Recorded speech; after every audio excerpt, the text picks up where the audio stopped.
Good evening, everyone, and thank you for joining us on today's COP30 Presidency Press Conference.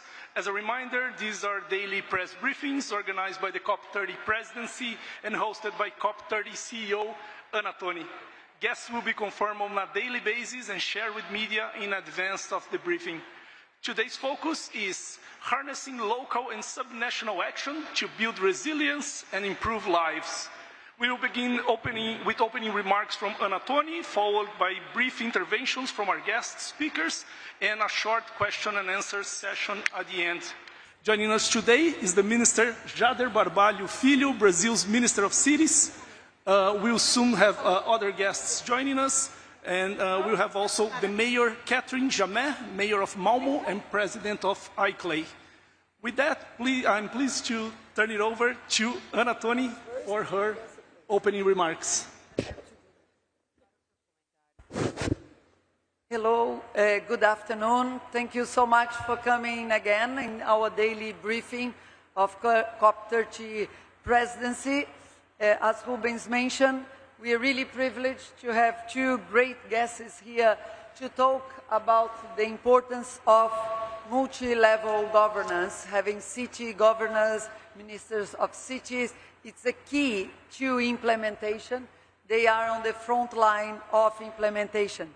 But before passing the microphone to our distinguished guest, let me tell a little bit, as we're doing every day, on telling what happened during the day on these topics. First, I'm glad to announce that yesterday was 111 NDCs, today is 112, so a little update on the NDCs. We also had today the plan to accelerate solutions on multi-level governance that has been announced, with more than 6,000 officials saying that they will accelerate actions at the municipal level. We also had a very important meeting led by the Brazilian government with the German government, and our Minister Jader was there with CHAMP. As everybody knows, the CHAMP coalition, showing the leadership of cities. I believe the cities' actions is the big news of COP30, showing the leadership that we have seen from city and local government-led. We also had today the important meeting on the campaign of Beat the Heat Implementation Day. Was launched a multirão on fighting, obviously, extreme weather. On that, we had more than 185 cities talking about concrete actions to beat the heat in terms of putting trees, cooling pledges in their cities, and financing for beating the heat. We also had today the Latin American and Caribbean water investment programs being announced, with $20 billion for climate resilience, water security by 2030.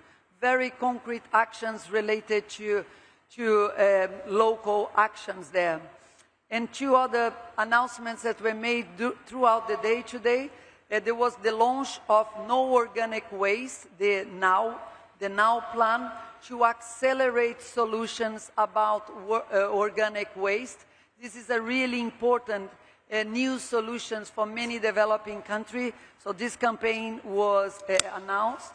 And finally, as you all been invited after this press conference, we are going to launch the thematic areas of the action agenda. And in that launch late this afternoon, the yearbook on global climate action of 2025 of the climate champions is going also to be announced. So as we have asked, and I think we've seen a lot of response from the day yesterday and the day today, a lot of actions on implementation. Finally, the news on the negotiations, because I'm sure that will come. We had some negotiations also going on in parallel. We had the discussions on just transition, started some negotiation on the just transition today. We had a very good open meeting with the local constituencies and negotiators on the just transition. again, very solid and concrete suggestions on how to go forward with that. And we also had negotiations on the gender working group as well. And obviously, as you know, the consultations on the 4 topics has continued yesterday, and today started at 3. The negotiations on the 4 topics have continued this afternoon. With this short summary of the day we had today, I pass over to our distinguished Minister of Cities. There has been a great partnership throughout this year, so I wanted also to thank the Minister for the partnership that we have had with COP30 presidency to put cities and state governments at the center of COP30's actions, and now that we've seen here in Belem. Thank you. Just want to remind everyone that we have translation available. If you need a headset, I will also help. Would like our friends to help out if anyone needs a headset. Thank you. Boa noite a todos e a todas. I ask to apologize. Good evening, everyone. I'm going to speak in Portuguese, which is our language. So today was, there was an interesting coincidence. Today is the 11th of the 11th, and 11 is the ODC of the Sustainable Goals of Sustainable Cities. It's exactly this number. So I'm a person that doesn't believe in coincidences. And I'm telling you, ladies and gentlemen, that if we don't understand that this COP of the forest, where it has to be the COP of the cities, what has been treated by the leaders will not be met. When we talk about emissions, ladies and gentlemen, I would like to remind you that 80% of the emissions of the planet come from cities. Up to 2050, 70% of the population in the world will be living in cities. So how can a city not be in the center of this discussion? This is what we're talking about in different panels, talking about mobility, talking about solid waste, talking about prevention, and fundamentally talking about 2 topics which I think are the most important topics that we have to deal with here in COP30 when we talk about urban life. First of all, funding. We have to talk about funding. If we want to carry out the transformations that the world needs, we have to make funding available to the subnational states of the planet. 10%, there are studies that show 10 to 20% is what reaches the cities, what reaches the localities, these resources of climate funds. How can we talk about resilience? How can we talk about adaptation if we don't have resources for the states and the municipalities can carry out the work that is necessary for us to do, for example, macro drainage so that the floods don't continue to repeat themselves on the planet.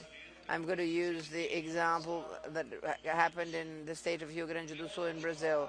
How are we going to talk about containing the hills where, because of the rain, the hills, they come down, and this happens all over Brazil. They're landslides. So we have to solve this macro drainage contention. We have to take potable water for people to drink this.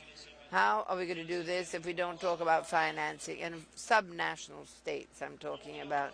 How are we going to talk, for example, about decarbonization of our cities if we don't have resources to change our fleets and then reduce the emissions that happen in states?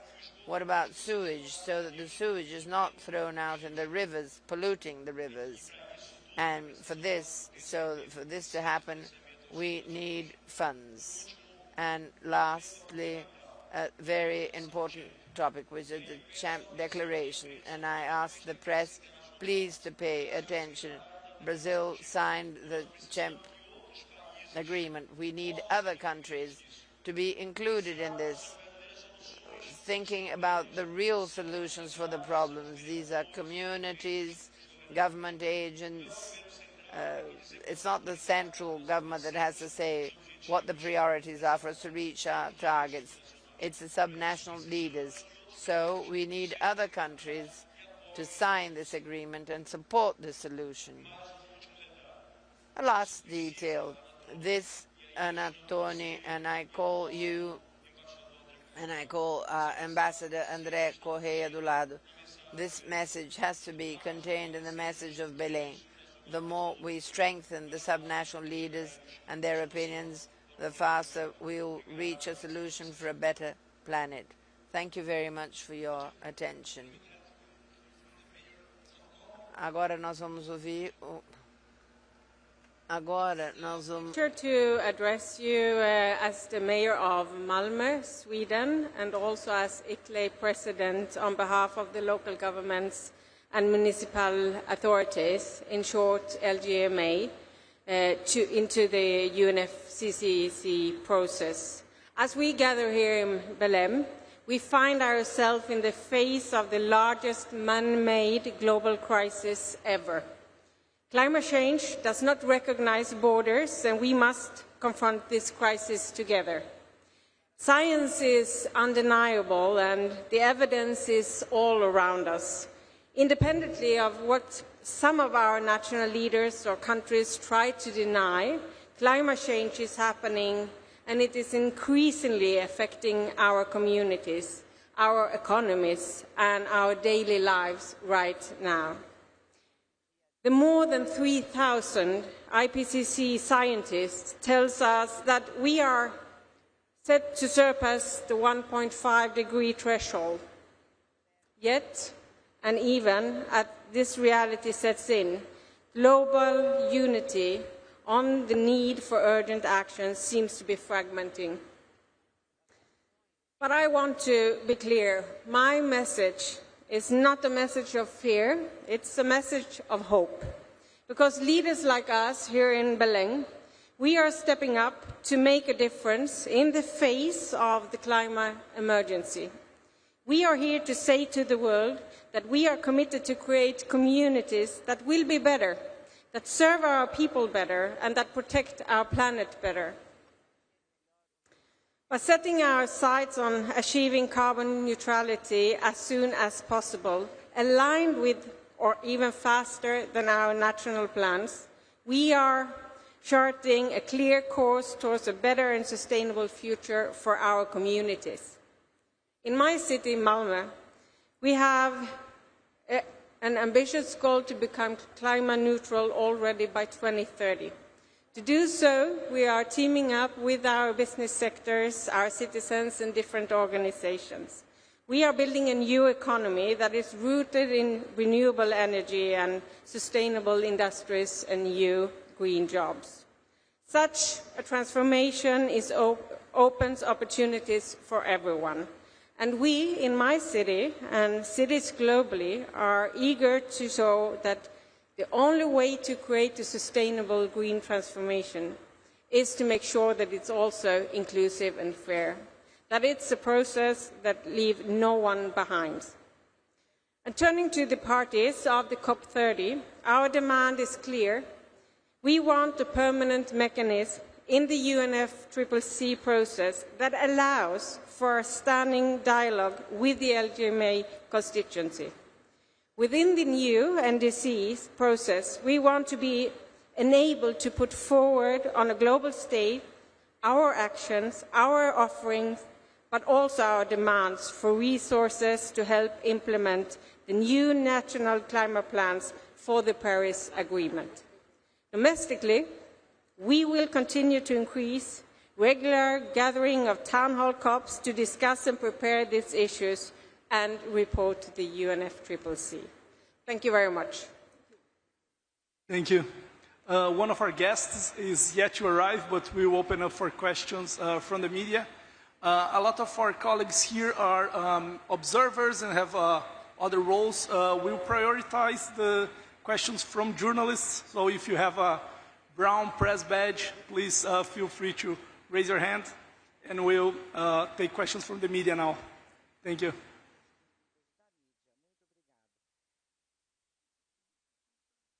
Go to our colleague here.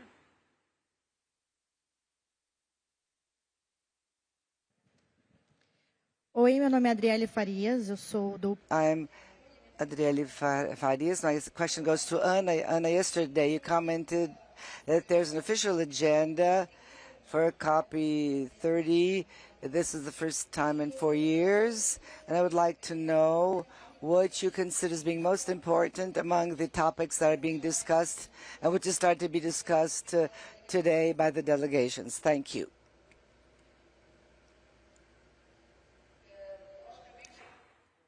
Todos os tópicos são importantes nessa negociação, mas hoje, como eu disse, os dois tópicos que andaram um pouco mais foi o tópico de gênero e o tópico de transição justa.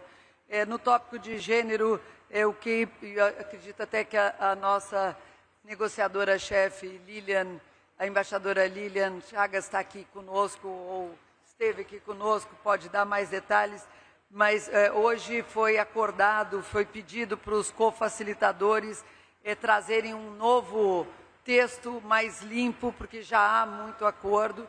E no tema de transição justa, o grupo de G77 acordou, teve uma posição conjunta no tema do mecanismo para uma transição justa. Então você já vê posições de grandes grupos já ficando cada vez mais fortes, cada vez mais sólidas, para a gente conseguir caminhar. Hoje é o segundo dia de COP, onde você já vê os negociadores falando de temas muito específicos na negociação, o que nos dá muita esperança que sim, a gente vai ter textos negociados. Mas como a gente disse, hoje é o dia muito importante dos governos subnacionais. Foi dito que por todos que o tema de governança subnacional é fundamental para uma agenda de implementação. Aqui nós temos o representado pelo ministro, o governo federal, pela prefeita, os governos municipais, e se o nosso convidado chegar, os governos estaduais, mostrando esse grande mutirão para uma governança de subnacional forte na implementação. E eu acho que é a primeira vez que numa COP a gente tem tantos representantes de prefeituras e governos estaduais. Então isso realmente deixa a gente bastante feliz. Thank you, Ana. Obrigada, Ana. Agora o próximo, aqui a pessoa nessa primeira fileira. Ana, queria perguntar também sobre as negociações, se você pudesse ser um pouco mais específica em relação a que avanços, se é que houve algum, em relação às consultas dos 4 itens de agenda, e se vocês já sabem a que horas vai ser a plenária amanhã, e se tem algum tipo de expectativa em relação às consultas. Obrigado. Em relação... I think there's translation, so I'm going to continue in Portuguese. As regards the negotiations on the consultations on the 4 topics, yesterday there was a meeting that was supposed to last for 2 hours, but it lasted for 4 hours. So these were very good, intense negotiations, seeking solutions to know what to do about these 4 main topics. And today again at 3 p.m. in the afternoon, there were meetings that were held that started at 3. We're supposed to end at 5, and these meetings are still in course. So tomorrow morning we'll have a new meeting. We still don't know exactly what will be the format that will follow these negotiations. But the negotiations are being very intense, and I'm very sure that some consensus will be reached by the end of the day, where we will have all those results, the concrete results, by the end of the day. Joined by the Governor Gavin Newsom of California, co-chair of America is All In.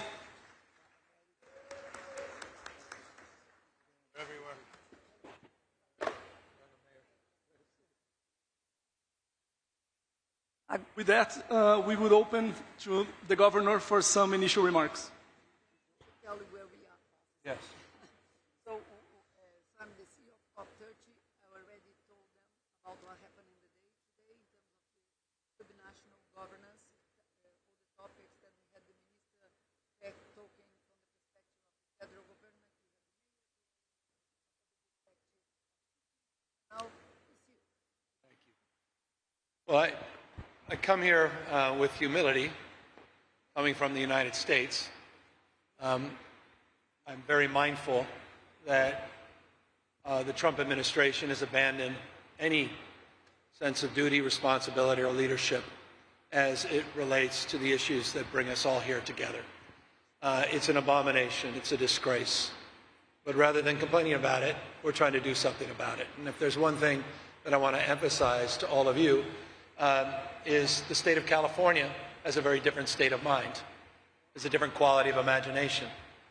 California is a stable and reliable partner in low-carbon green growth and will remain a stable and reliable partner in low-carbon green growth. I'm here because I don't want the United States of America to be a footnote at this conference. And I want you to know that we recognize our responsibility and we recognize our opportunity. California's modern environmental movement began in the 1960s. 1967, a gentleman by the name of Ronald Reagan, Governor Ronald Reagan, trying to address the issues of air quality in Southern California, established the California Air Resources Board. 3 years later, Richard Nixon, a Republican president, who established the Clean Air Act, the Clean Water Act, gave California unique authority to lead the nation in low-carbon green growth, and we have exercised that authority. California operates as the fourth largest economy in the world every day with 2/3 of its energy sourced from clean energy. We have, over the course of this calendar year, 9 out of 10 days run at a portion of the day at 100% clean energy. And that's because of our very intentional policies that are nation-leading, including our Cap and Invest program that we just extended to 2045. So I point that as an aspect of contrast to what's going on in Washington, D.C. I don't want that to shape your perception of my country. We also recognize that climate risk is also financial risk. And increasingly, we are struggling as a nation with home building and access to mortgages because of the insurance crisis that has been induced and exacerbated because of climate change. I say that to reinforce the economic imperative to address from a cost of living perspective the importance of changing the way we produce and consume energy. Final point. I'm not naive about our biggest competitor in the United States of America. And I say this not with a closed fist, but my eyes wide open. As an American, I respect and admire what China is doing at scale as it relates to supply chains and manufacturing.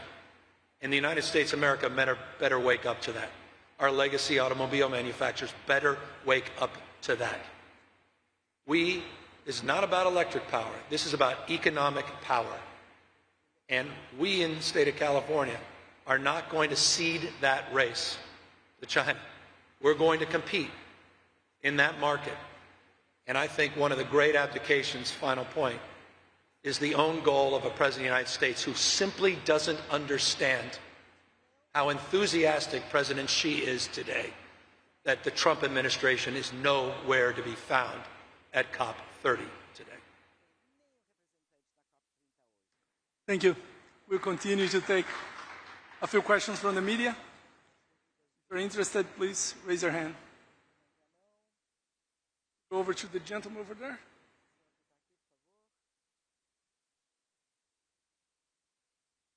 Oh, yes. Thank you. James Fahn from Internews' Earth Journalism Network and the Climate Change Media Partnership. I'm also from California, Governor Newsom, and our state, here we go, right here. There you go. Yeah. Our state is home to social media firms and AI companies that, of course, power our economy. but they're also spreading climate disinformation and causing a surge in electricity demand. What do you think we should do, if anything, about that? Well, as you know, we're the first state in the country to regulate AI enterprises. We've led the nation as it relates to truth and trust policies, as it relates to social media companies. We can do a lot more. I'm not naive about that. We're also home to 32 of the top 50 AI companies in the world, so we're not naive about the impacts, particularly from a consumption perspective, not just electricity, energy broadly defined, but also water. And we also recognize our responsibility to continue our nation-leading innovation, not just in these technologies, but in new technologies like fusion, new technologies like modern nuclear, and looking at those kinds of investments that are happening disproportionately, the research and development in those spaces, disproportionately in my own home state. So that's the way we approach these things. We're not naive about the world we're inventing, and not naive about the impacts of that world, not just in our state, but globally as well. Thank you. We'll take a couple more questions. We are a bit short on time. We go over to... Oh, excuse me. The Minister of Cities will have to go back to his meeting, and thanks for joining us today.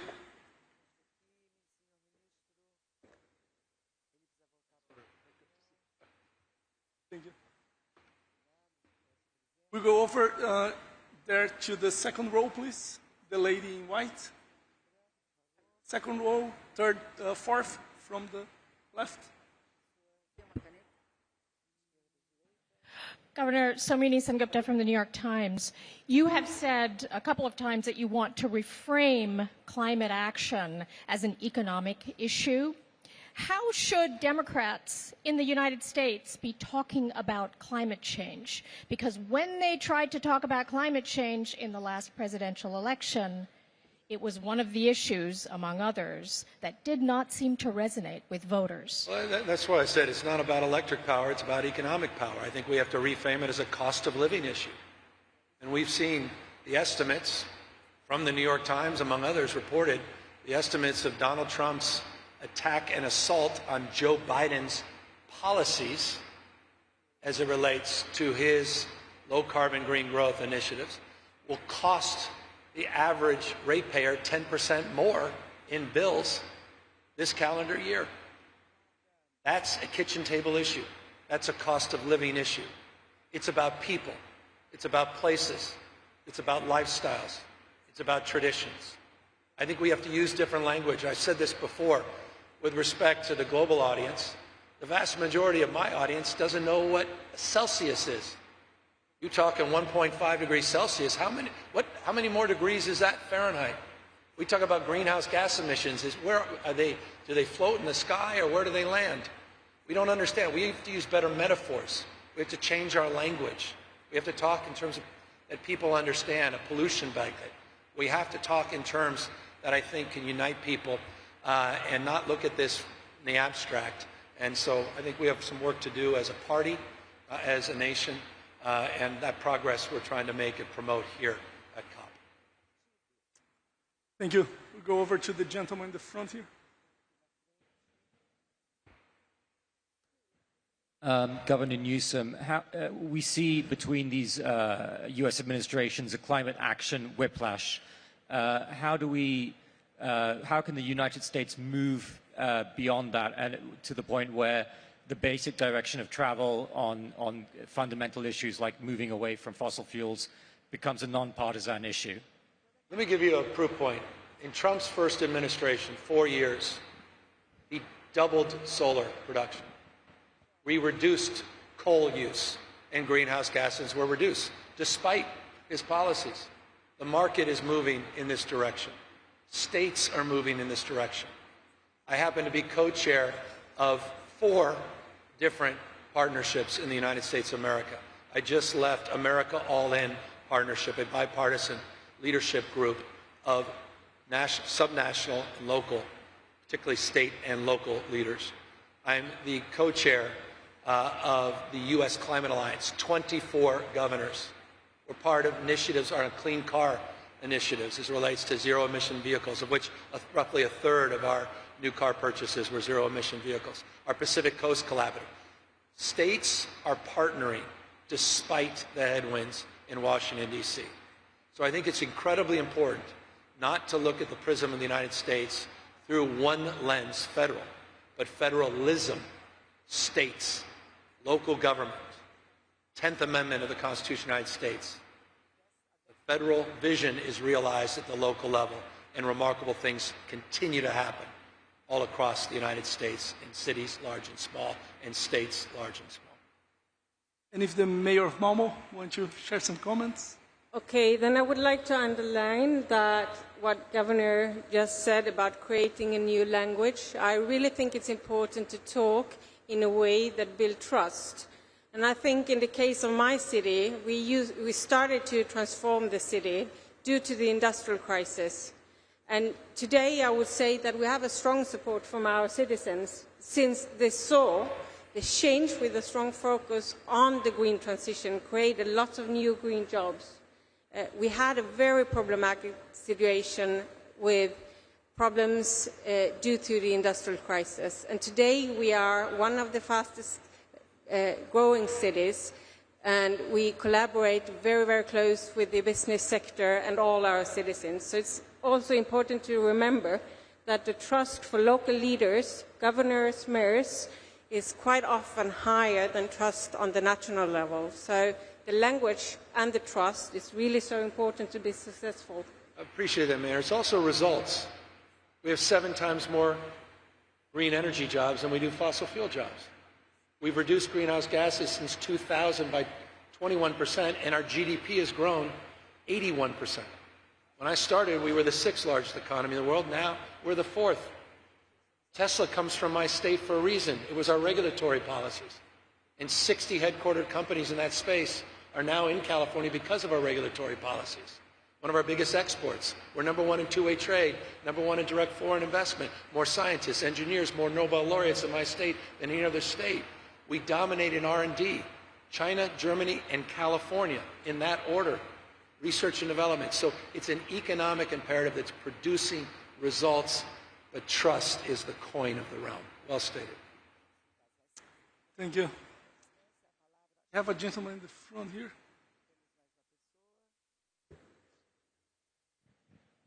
Over here, Governor. Wally Tamtam with True North from Canada. Earlier today, yeah, you saw me. Earlier today, He was trying to talk to me all day. God bless you.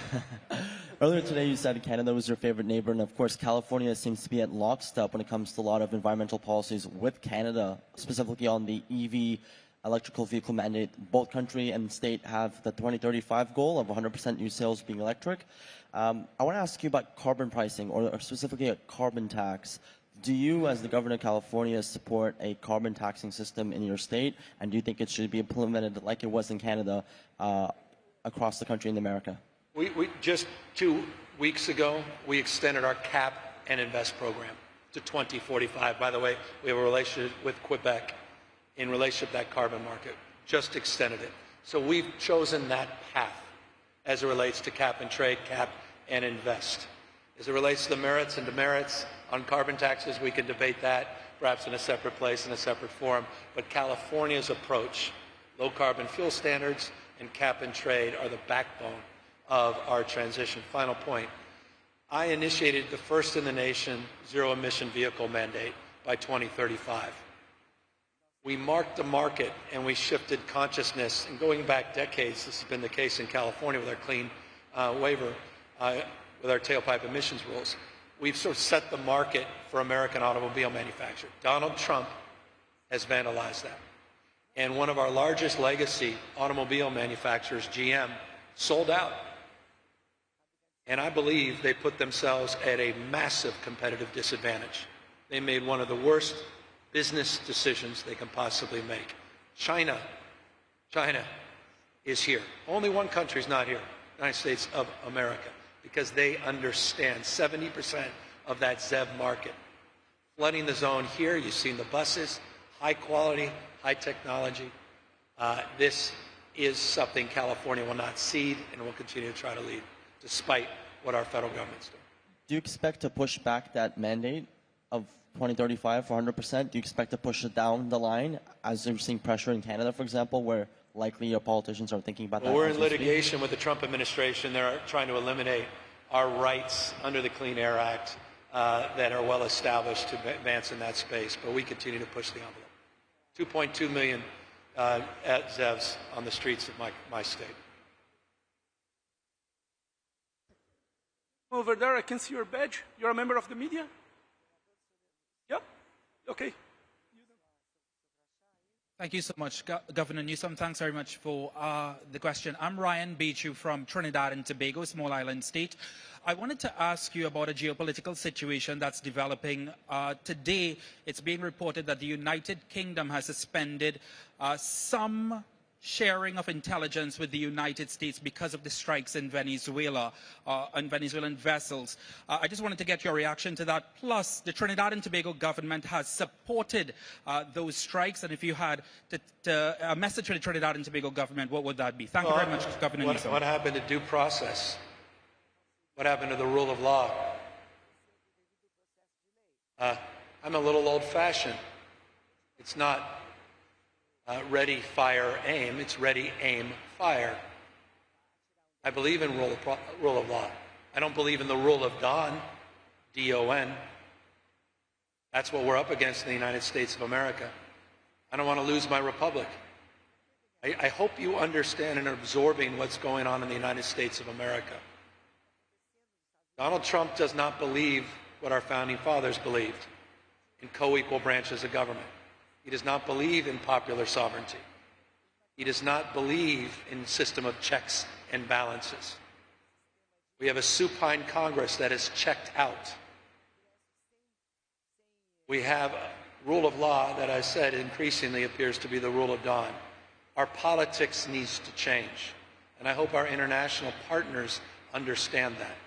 It's chilling to me to see those scenes of the United States of America blowing up boats with no transparency, no advise and consent with the United States Congress, the representatives of my country, with briefings that are laughable that members of Congress, both the House and the Senate, including Republicans, have criticized. If you can't criticize that, what the hell can you criticize? Think about that. He's now talking about land opportunities. The United States of America, this is our country. It should be a model for the rest of the world. And so we're calling that out. Forgive me, I know I'm on a global stage and maybe in politics, forgive me. But this is a precious moment in our republic, and I feel it needs to be called out. Thank you. We're close to time, so we'll take one last question here, please. In the front. Thank you. Hi there, it's Sony Wells from BBC News. Governor Newsom, it's been reported today that the Trump administration plans to allow new oil and gas drilling off the coast of California. Have you been briefed on these plans, and how specifically do you plan to respond? And if I may as well, what's your reaction to Donald Trump threatening to sue the world's biggest broadcaster, BBC News, for $1 billion? Well, he also requested $1 billion from fossil fuel interests for his campaign for president. He said he'd basically roll back a century of regulations in return. We've talked in the past COPs about the polluted heart of the climate crisis being big oil. Increasingly, the polluted heart of the climate crisis appears to be Donald Trump. As it relates to offshore oil drilling, it's overwhelmingly opposed by members of all political parties in the state of California. What's fascinating to me, you may have seen this, he wants to open offshore oil drilling, and he intentionally aligned that to opening of COP. Well, he's weakness, by the way, masquerading as strength. That's all that was. But the answer to your question, forgive the long winters, it's dead on arrival. Dead on arrival. And I also think it remarkable that he didn't promote it in his backyard at Mar-a-Lago. He didn't promote it off the coast of Florida. That says everything about Donald Trump. Thank you. Forgive me. Ms. Katrin, if you want to share any final thoughts. Mayor, why don't you, what are your positions on offshore drilling in California? Getting close to time here. I think we're running out of time, but I think it's so important to see that cities all over the world, even though the nation and national leaders are backing down, actually are stepping up. I think it's so important to see that we can't rely on the NDCs. We know that we have to do the job for our citizens, the security and safety of our citizens, and also the planet. We have seen so many times that when national leaders are stepping down, the commitment to our global organization is growing. Mayors, governors all over are really stepping up. And I would like to just as a final thing here, say that I really, really wish these negotiations to be successful in including multi-level governance to create a new era of multi-level governance to make sure that we are able to deliver, because we know what has to be done and we are ready to deliver, and with a stronger support from our national leaders we will do the job. So thank you. Well said. Thank you. Ana? I just wanted to reinforce and thank everybody for coming again. We'll have another one tomorrow. But I think the day today showed the leadership of subnational government, the state-level government, the cities, and that's exactly what we need in terms of implementation. We need to go ahead empowering cities and state governors to do the job of accelerating implementation. So thank you so much for the examples you brought. Thank you. Thank you. I'd like to thank you everyone who joined. Thanks for your interest.